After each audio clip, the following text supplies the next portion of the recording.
Check. பேச்சாளனுக்கு mic அமைகிறதும் வீட்டில் மனைவி அமைகிறது நம்ம கையில் கிடையாது. Happy evening. ஹலோ, உங்களுக்கு தான் சொன்னேன். ஓ, தமிழில் சொன்னதான் சொல்லுங்களா? வணக்கம். Thank you so much. சொன்ன 4 பேருக்கு ரொம்ப நன்றி. சரி, என்னுடைய பேர் துரை, வெள்ளதுரை. இந்த பள்ளியின் முன்னாள் மாணவன்கள் நான் ரொம்ப பெரும் மகிழ்ச்சியாக இருக்கிறேன். இந்த அற்புதமான மாலை வேளையில் உங்கள் அனைவரையுமே சந்திக்கக்கூடிய மிகப்பெரிய சந்தர்ப்பம் எனக்கு கிடைச்ச நான் ரொம்ப சந்தோஷப்படுறேன். நான் எந்த அளவுக்கு சந்தோஷப்படுறேன் அப்படின்னு நினச்சேன்னா, நான் கண்டிப்பாக ஒரு 100% இல்லை, 1000% பெரும் மகிழ்ச்சியோடு நான் மேடையில் நிற்கிறேன். கைத்தட்டினா தட்டலாம், அவங்க சப்போர்ட் பண்ணுங்க கொஞ்சம். இப்போ தான் கொஞ்சம் கைத்தட்டே பண்ணியிருக்கீங்க. சரி, நான் ஆக்சுவலாக உலகளாவிய நாடுகளில் குறைஞ்சது 25 நாடுகளுக்கு மேல் பயணம் பண்ணியிருக்கிறேன். அங்கே பார்க்காத ஒரு மகிழ்ச்சி, ஒரு சந்தோஷம், ஒரு எழுச்சி. நான் எகிப்தில் அந்த பிரமிட் மேலே சைடில் ஏறி நின்று அந்த எகிப்து தேசத்தை பார்த்த சந்தோஷத்தை விட, பூஜ் கலிபா உலகத்தின் மிக உயரமான கட்டிடமான 828 மீட்டர் உயரமுள்ள 2717 மீட்டர் உயரம், அந்த அடி உயரமுள்ள 124வது மாடியில் நின்று அந்த அரபி தேசத்தை பார்த்த சந்தோஷத்தை விட, இன்னைக்கு உலகில் மிகப்பெரிய சுவரான சைனாவில் சீன சுவரில் ஏறி அந்த சீன தேசத்தை நான் பார்த்த சந்தோஷத்தை விட, மலேசியாவில் இருக்கிற பெட்ரோனஸ் டவர் என்று சொல்லக்கூடிய ஒரு தமிழன் என்னுடைய உடன்பாடு கட்டப்பட்ட அந்த பெட்ரோனஸ் டவர், டபுள் டவர் என்று சொல்லுவாங்க, அந்த மலேசியா டபுள் டவரில் நின்று அந்த 86வது மாடியில் நின்று அந்த மலேசியா தேசத்தை நான் பார்த்த சந்தோஷத்தை விட, இன்று உலகிலே மிக உயரமான சிகரம் என்று சொல்லக்கூடிய எவரெஸ்ட் சிகரத்தில் அந்த ஒரு விமானத்தில் அந்த எவரெஸ்ட்டை சுற்றி 3 முறை சுற்றி வரும்போது அங்கே கைடு சொன்னாங்க, சார் நம்ம இப்போ எவரெஸ்ட் மேலே இருக்கிறோம், உலகத்தின் உயரத்தில் நீங்கள் இருக்கிறீங்க அப்படின்னு சொன்னாங்க. அந்த சந்தோஷத்தை விட 1000 மடங்கு சந்தோஷம் இந்த மேடையில் நான் எனக்கு தான் சந்தோஷப்படுறேன். இங்கே சில நன்றி உணர்வோடு நான் இங்கே ஆரம்பிக்கணும்னு ஆசைப்படுறேன். இங்கே அகரமுறை எழுத்தெல்லாம் ஆதிபவன் முதற்றே உலகு என்று சொன்ன அந்த அகரம் கொடுத்த இடம் எனக்கு. இந்த இடத்துல ஒரு முக்கியமான ஒரு சிலருக்கு நான் நன்றி சொல்ல கடமைப்பட்டிருக்கிறேன். நான் உலகில தேசத்தில் என்னுடைய பேச்சுகள் ஒலித்திருக்கும், வனவிழா இடங்களெல்லாம் பேச்சு ஒலித்திருக்கும். ஆனால் 77வது ஆண்டில் தான் என் பேச்சு வருங்கிற விதி இருந்திருக்கு. அந்த அகரம் கொடுத்த என்னுடைய பாட்டி ஒரு மதிப்புக்குரிய இதனால் இதன் முடிக்கும் என்றாய்ந்து அதனை அவன்கண் விடல் என்று சொல்ல, முதல்ல 1ஆம் வகுப்பு குழந்தையில என்று சொல்லக்கூடிய அந்த வார்த்தையை எங்களுக்கு கற்றுக் கொடுத்த என்னுடைய பாட்டி அருளம்மா ஆட்சிக்கு இந்த இடத்துல நான் நினைவு கூறுறேன்.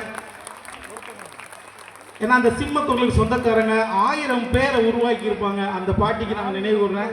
என்னுடைய முன்னாள் அந்த ஆசிரியர்லாம் நான் எனக்கு ஞாபகம் இருந்தால் நான் சொல்லிடுறேன். ஏன்னா அந்த களம் கிடைச்சிருக்கு. இந்த மாதிரி களம் கிடைக்கிறது ரொம்ப கஷ்டம். ஏன்னா சென்னையில் அத்தனை மேடைகளையும் நான் பேசியிருக்கிறேன். ஆனால் இந்த மேடை எனக்கு ஒரு என் வாழ்வில் மறக்க முடியாத ஒரு மேடையாக இந்த மேடை அமைஞ்சிருக்கிறதுல ரொம்ப சந்தோஷப்படுறேன். அதனால சொன்னேன், அந்த உலகளாவிய தேசத்தை விட இந்த தேசத்தில் நான் சுவாசித்த காற்றை மீண்டும் இந்த மேடையில் சுவாச வாய்ப்பு கொடுத்த அத்தனை உள்ளங்களுக்கும் நான் நன்றி சொல்கிறேன். மேலும் ஆசிரியர்களுக்கு நான் நினைவு ஆசைப்படுறேன். 2ஆம் வகுப்புல இருந்து இங்கே எல்லாமே எங்கள் சொந்தக்காரங்க தான் எல்லாருமே. புலோமியா டீச்சர் அங்கே எங்கள் அத்தை அவங்க வீக்கப்புலேருந்து வருவாங்க, லீவ்ல இருக்க மேரி அக்கா வருவாங்க. அவர் 3ஆம் கிளாஸ் செல்லை ஆசிரியர் தமிழ் கற்றுக் கொடுத்தாங்க, அவங்களுக்கு இந்த இடத்துல நான் நன்றி சொல்ல ஆசைப்பட்றேன். அதுக்கப்புறம் செல்வராஜ் 4th கிளாஸில் பார்த்தீங்கன்னா செல்வராஜ்ங்கிற ஆசிரியர் இருந்தாங்க. அதுக்கப்புறம் அருள்ராஜ்ங்கிற ஃபாதர் இருந்தாங்க, இப்போ ஃபாதராக இருக்காங்க. அவங்களுக்கு நான் நன்றி சொல்ல கடமைப்பட்டிருக்கேன். அதோட எங்கள் சொந்தக்காரங்க அவர் எப்பவுமே தலைமோட்டுன்னு தான் சொல்லுவாங்க, ஆசிரியர்னு சொல்லுவாங்க. இடையராஜ் சார் அவர்களுக்கு இந்த இடத்துல நான் மனப்பூர்வமான நன்றியை நான் சொல்ல கடமைப்பட்டிருக்கேன். கைத்தட்டலாம், நல்லா கைத்தட்டலாம். கைத்தட்டினா 36 நோய் குணமாகும்.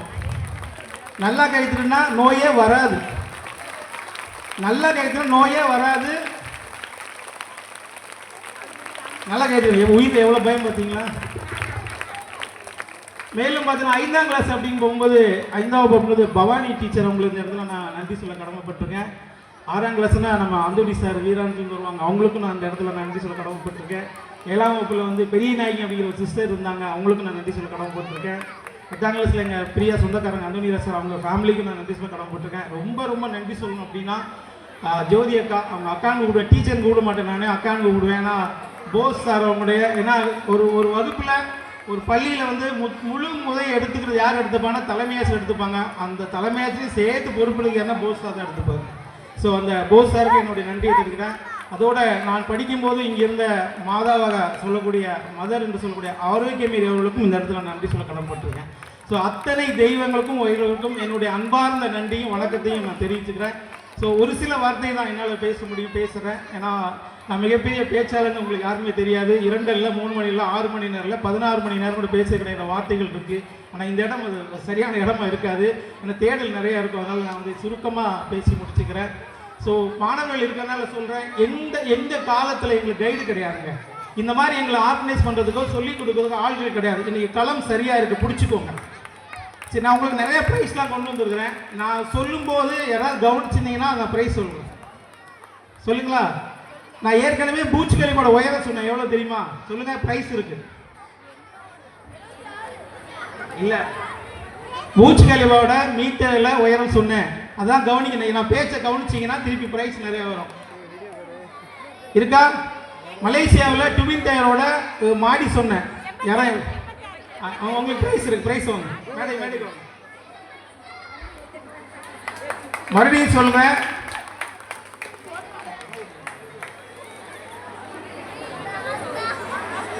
இந்த ப்ரைஸை வாங்கிட்டு போனுங்க. அவங்களுக்கு தான் கொடுத்துருக்கேன். ஸோ எதுக்காக சொல்லணும்னா, நான் நிறையா பேசலாம். இந்த வாய்ப்பை நான் பயன்படுத்திக்கணும். அதுக்காக தான். எங்களுக்கு கற்றுக் கொடுக்கறதுக்கு ஆட்கள் கிடையாது. நாங்களாம் முட்டி மோதி எல்லாம் கற்றுக் கொடுத்தாங்க சூப்பராக. ஆனால் தனிப்பட்ட முறையில் வாழ்வியலை வந்து கற்றுக் கொடுக்கறதுக்கு ஆள் கிடையாது. பாடம் படித்தோம், நல்லா படித்தோம். ஆனால் வாழ்வியல் முறையை கற்றுக் கொடுக்கல. ஆனால் இன்னைக்கு ஆண்டறிக்கை வாசிக்கும் போது உண்மையிலே இந்த ஆண்டறிக்கை வாசிக்கும் போது எனக்கு ரொம்ப சந்தோஷமாக இருந்துச்சு. உண்மையிலே எனக்கு ஒரு வரம் கிடைச்சா நான் ஒன்று கண்டிப்பாக கடவுள்கிட்ட கேட்பேன். மடியும் ஆசி பள்ளியில் 1ஆம் கிளாஸ் 2ஆம் கிளாஸ் சேர்த்து வாய்ப்பு நான் ரொம்ப சந்தோஷப்படுவேன். நான் அந்த அளவுக்கு எனக்கு வாய்ப்பு எடுத்தால் ரொம்ப சந்தோஷப்படுவேன். அந்த அளவுக்கு ஆண்டறிக்கை ரொம்ப ரொம்ப நல்லா இருந்துச்சு. எல்லா கலைகளும் மாயக்கலை 64 கற்றுக் கொடுக்குறாங்க. எங்களுக்கு அந்த வாய்ப்பு இல்லாமல் போச்சு. ஆனால் இன்னைக்கு களம் இருக்குது, அதனால் கற்றுக்கோங்க. மாணவ செல்வங்களே, நிச்சயமாக நான் சொல்கிறேன், வாழ்க்கையில் நீங்கள் வெற்றி பெறணும், பெருசாக சாதிக்கணும், பெருசாக சம்பாதிக்கணும்னா செல்ஃபோன் விட்டு வெளியில் வாங்க. தயவு செய்து செல்ஃபோன் விட்டு வெளியே வாங்க. அது உங்கள் கூட இருந்து உங்களை அழிக்கக்கூடிய மிகப்பெரிய கருவி. அது 80% லாபம் தான். ஆனால் 20% அது விஷம் இருக்குது அதில். அதனால் பேரண்ட்ஸு கண்டிப்பாக. இப்போ என்ன பிரச்சனைனா, லேடிஸில் வீட்டில் இருக்க மகளிரை சீரியலேருந்து வெளியில் கொண்டு வர முடியல. உலகமே போராடிக்கிட்டு இருக்கு. உண்டா இல்லையா? உண்டா இல்லையா? 2வது, பசங்களை வந்து எப்படி செல்ஃபோனை வெளியே எடுத்துங்கிறத ஒரு பிரச்சனை இருக்குது. 3வது பார்த்தீங்கன்னா, அந்த மதுவிலேருந்து மக்களை வெளியே கொண்டு இருக்குது. இது காரணம் என்னென்னா, அடிப்படை சரியானால் அத்தனையும் சரியாயிடும். அடிப்படைங்கிறது ஆரம்ப பள்ளி தான். ஆரம்ப பள்ளி நீங்கள் எல்லாம் சரி பண்ணுறோம். நான் தண்ணி அடிக்க மாட்டேன், தம் அடிக்க மாட்டேன், எந்த கெட்ட பழக்கம் கிடையாது. இங்கே உருவான இடம் நான். நான் தண்ணி அடிக்க மாட்டேன், தம் அடிக்கிறது கிடையாது, எந்த கெட்ட பழக்கம் கிடையாது. ஒரே ஒரு கெட்ட பழக்கம் கிடையாது. என்னை உருவாக்குனாங்க. நான் ஆக்சிடென்ட்டாக கை கால் ஒடிஞ்சு தான் ஹாஸ்பிட்டல் போயிருக்கேன். இது வரைக்கும் நான் ஹாஸ்பிட்டல் போனது கிடையாது. ஏன் சொல்லணும்னா, கை தட்டுங்க, உங்களுக்கு நோயை வர சொல்ல காரணம் தான். அப்பா அம்மாவுக்கு கோடிக்கணக்கில் அந்த பணம் செலவு ஹாஸ்பிட்டல் இருக்கேன். ஆனால் எனக்கு வந்து கீழே தான் நான் மாடு பிடிப்பேன், கபடி விளாடுவேன், கோக்கோ விளாடுவேன், அந்த மாதிரி தான் எனக்கு அடிபட்டுக்கணும் இல்லையா. எந்த நோய்க்காக நான் வந்து ஹாஸ்பிட்டல் போனது கிடையாது. ஏன் இதை சொல்கிறேன் அப்படின்னா, நேர்மையாக உண்மையாக நியாயமாக ஒழுக்கமாக நம்ம வாழ்ந்தால் எந்த பிரச்சனையும் நமக்கு வராது. எந்த பிரச்சனையுமே கண்டிப்பாக இருக்கும். உங்களுக்கு சரியான வாய்ப்பு கிடைச்சிருக்கு. நீங்கள் சரியான வெற்றியாளர் பாருன்னா, அப்துல் கலாம் சொன்ன மாதிரி கனவு காணுங்க. இப்போ யாருக்காவது நான் ஒரு கேள்வி கேட்குறேன், பதில் சொல்லுங்கள். உங்களுக்கு பிடிச்ச ஹீரோ யாருங்க?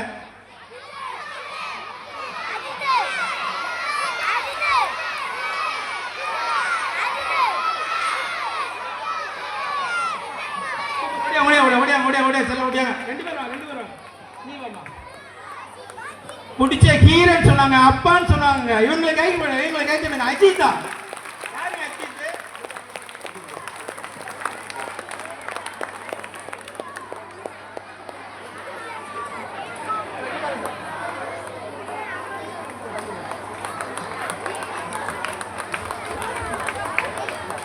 இப்போ ஹீரோயின் சொன்னா உஷாராயிருவீங்க, அதனால சொல்ல மாட்டேன்.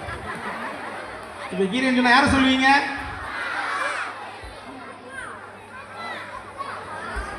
நிச்சயமா தாயில் சிறந்த கோயிலும் இல்லை, தந்தை சொல் மிக்க மந்திரம் இல்லை. தந்தை சொல் மிக்க மந்திரம் இல்லைன்னு சொல்லுவாங்க. உங்களுக்கு இனிமே ஹீரோனா யார் ஞாபகம் வரும்னா, அப்துல் கலாம் ஞாபகம் வரணும். இனிமே ஹீரோனா ராமானுஜர் தான் ஞாபகம் வரணும். இனிமே ஹீரோயின் அப்படின்னா கல்பனா சாவ்லா தான் ஞாபகம் வரணும். இந்த மாதிரி இனிமே ஹீரோனா தயவு செய்து ஆர்சி பள்ளி மாணவர்கள் இனிமே ஹீரோ ஹீரோயினா தயவு செய்து நடிகர்கள் பேரை பயன்படுத்தாது உரிமை எடுத்துக்கோங்க. வாய்ப்பு இருக்கா? இப்போ இந்த வார்த்தை உங்களுக்கு புரியாது. 10 ஆண்டுக்கு அப்புறம் கண்டிப்பாக இந்த வார்த்தை உங்களுக்கு கண்டிப்பாக பிடிக்கும். சரி, யாரெல்லாம் என்னவா ஆக போறீங்க சொல்லுங்க, பிரைஸ் தரேன்.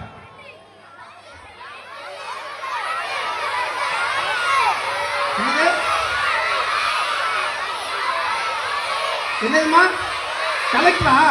யாரெல்லாம் கலெக்டரா போறீங்க? எல்லாருமே கலெக்டரா? மாவட்டத்தை நிறைய பிரிக்கணும் போல தெரியுதே. எல்லாரும் கலெக்டரா? ஒன்னே ஒன்று செய்யுங்க. நான் அப்படிதான் வெற்றியாளர் ஆனேன். நான் அப்படி பேசுவேன். எங்கள் ஊருக்கு தெரியாது, எங்கள் உறவுக்கு தெரியாது, ஆனால் உலகத்துக்கு தெரியும். நான் ஏன்னா உள்ளூர் மேலே ரசிக்காது, அதனால தான் சொல்கிறேன். நீங்கள் சொந்தக்காரங்க இருக்காங்க, எங்களோட ரத்த சொந்தம் இருக்குது. துரை எப்படி பேசுகிற அந்த ஊருக்கு யாருக்குமே தெரியாது. ஆனால் உலகில் நாட்டில் கிட்ட 25 தேசத்தில் என்னுடைய பேச்சு ஒழிச்சிருக்கு. ஒரு வீடியோ கிடையாது, ஒரு டேப் எடுக்க மாட்டோம். ஏன்னா நேரடியாக சந்திச்சா மட்டும் தெரியும். சரி கலெக்டர் சொல்லுங்க, கை தூக்குமா? சரி ஒன்னே ஒன்று செய்யுங்க. துரை எங்களுக்கு சொன்னாங்க, நான் உனக்கு சித்தப்பா இருக்கலாம், மாமா இருக்கலாம், இல்லை பெரியப்பா இருக்கலாம், இல்லை தாத்தாவாக இருக்கலாம். ஒன்னே ஒன்று செய்யுங்க, உங்கள் பேரை எழுதி ஐஏஎஸ் அப்படின்னு போட்டு நாளைக்கே கலர் பிரிண்ட் எடுத்து 5 இடத்துல ஒட்டணும். உங்கள் பெட்ரூமில், நீங்கள் முகம் பார்க்குற இடத்துல, உங்கள் ஹாலில், உங்கள் பள்ளியில், உங்கள் புக்கில், இல்லை பள்ளியோட ஒட்டுங்க, தப்பு கிடையாது. உங்கள் புக்கில் ஃபஸ்ட்டு எந்த புக்கோ, தமிழ் புக்கில் எந்த புக்கு ரொம்ப பிடிக்குமோ அந்த புக்கில் நீங்கள் ஒட்டிடணும். ஒட்டுவீங்களா? உங்கள் பேர் எழுதி ஐஏஎஸ் அப்படிங்கிறது எழுதி நாளைக்கே கழிச்சோ உங்கள் வீட்டில் ஒட்டணும். ஒட்டிங்களா? யாராவது ஒட்டி எனக்கு ஃபோட்டோ அனுப்பிச்சிங்கன்னா நான் உங்களுக்கு 500 rupees அனுப்புகிறேன். வேணாமா? காசு வேணாமா? நல்ல பிள்ளைங்களா வந்திருக்கீங்க, சூப்பர், கை தட்டுங்க. ரொம்ப சந்தோஷம். யாராவது கலெக்டர்னு ஆசைப்பட்டீங்கன்னா நீங்கள் எங்கள் பிள்ளைங்களை கலெக்டர் சொல்லியே கூடுங்க, தப்பு கிடையாது. ஏன்னா விமர்சனம் பண்ணுவாங்க, கேள்வி பண்ணுவாங்க, ஏசுவாங்க, பேசுவாங்க. இந்த உலகம் பேசிக்கிட்டு தான் இருக்கும். செய்கிறத செஞ்சுக்கிட்டே இருக்கணும். செஞ்சால் நீங்கள் ஜெயிச்சிருவீங்க. யாரெல்லாம் கலெக்டர் ஆசைப்படலாம் கலெக்டர் எழுதி ஒட்டுங்க. யாரெல்லாம் ஐபிஎஸ் எழுதிங்களோ ஐபிஎஸ்ல ஒட்டுங்க. நீங்கள் டாக்டர் எழுதினா டாக்டர் எழுதி ஒட்டுங்க. உங்கள் பேரை சொல்லி எழுதி ஒட்டுங்க. நிச்சயமாக நீ டாக்டர் வாய்ப்பு இருக்கு. ஏன்னா எண்ணம் போல் வாழ்வு. ஆக்சுவலாக கீதையில் சொன்னது, நீ என்னவாக விரும்புகிறாயோ அதுவாக ஆகிறாங்கிற வார்த்தை கீதையில் சொல்லியிருக்காங்க. அதை விட பைபிள் ஒரு அடி மேலே சொல்லியிருக்காங்க. கேளுங்கள் தரப்படும், தட்டுங்கள் திறக்கப்படும், தேடுங்கள் கண்டு அடையுன்னு சொல்லியிருக்காங்க. அந்த பைபிளை நீங்க மதிச்சா செய்வீங்களா? இந்த தேடல் மாதிரி ஆயிப்போச்சு. செய்வீங்களா? Thank you so much. உங்களுடைய பேச்சு, நடை, உடை, பாவனை, சொல், செயல், சிந்தனை, உழைப்பு, தன்னம்பிக்கை, விடாமுயற்சி, அன்பு, பாசம், நேசம், விசுவாசம், உண்மை, உழைப்பு, உயர்வு, தொண்டு, பக்குவம், லட்சியம், இலக்கு, குறிக்கோள், வேதம், விமர்சனம் அத்தனையும் நீங்க வெற்றி பெற வாழ்த்து. Best. Thank you so much. Wish you all the best.